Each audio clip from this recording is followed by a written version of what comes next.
न मन्त्रं नो यन्त्रं तदपि च न जाने स्तुतिमहो न चाह्वानं ध्यानं तदपि च न जाने स्तुतिकथाः न जाने मुद्रास्ते तदपि च न जाने विलपनम् परं जाने मातः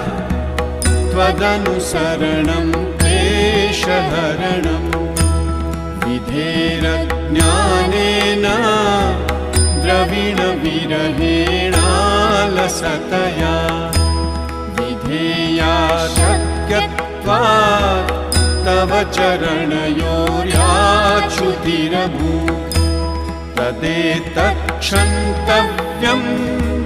जननि सकलोद्धारः।